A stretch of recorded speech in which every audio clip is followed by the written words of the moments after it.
私の子供は可愛いね。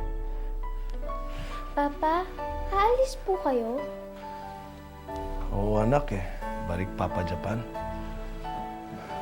Huwag na po kayong umalis, Papa. Namimiss ko po kayo. Hindi po ako makatulog pag wala kayo. Di pwede. Madami trabaho, Papa. Sige na, anak. Tulog ka na.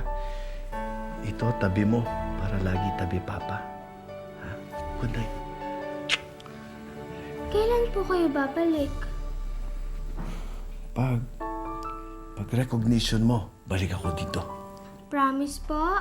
Oo, anak. Promise. Sige, tulog ka na. Ha? Good night. Good night po. Sige. Papa, Ano, anak? I love you. I love you, anak.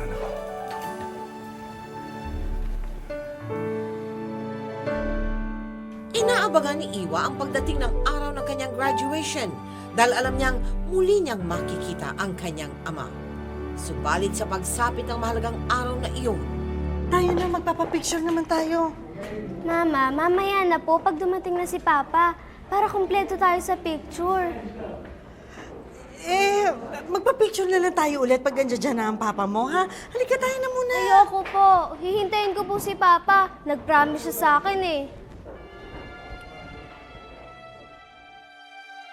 Anak? Anak?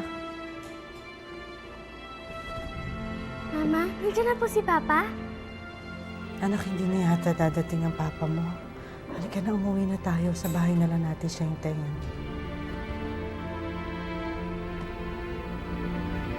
Sige po. Mama, bakit po hindi dumating si Papa? Nag-promise po siya sa akin eh. Kaya mo, anak. Pagdating natin sa bahay, tatawagan natin ang papa mo, ha? Anak. Hello, Dayan? Si Priscilla to. Tatanong ko lang sana kung meron ka dyan balita sa Japan tungkol sa asawa ko kay Hiro. Kasi tawag ako ng tawag sa telepono niya, ring lang ng ring yung phone eh. Tapos halos isang buwan na rin siyang hindi tumatawag sa amin. Nag-aalala ko baka meron na masama nangyari sa kanya. Priscilla, ayoko sana sa akin pumanggaling. Pero,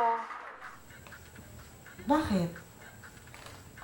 Meron ba nangyari kay Hiro? Na-aksidente ba siya? Mama, paano po si Papa? Priscilla, may iba na kinakasama dito ang asawa mo.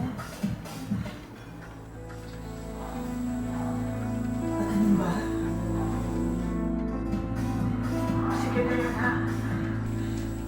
Salamat, sinabi mo.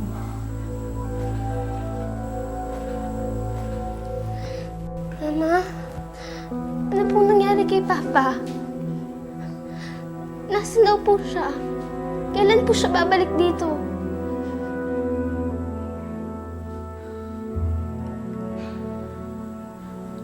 Huwag mo na hintayin ang papa mo. Hindi na siya babalik sa atin, iniwan mo. Mama!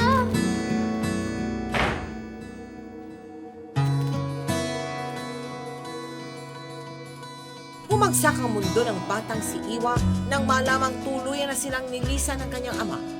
Hanggang sa kanyang paglaki, pinag-aralan niyang mabuhay nang wala ang kanyang ama.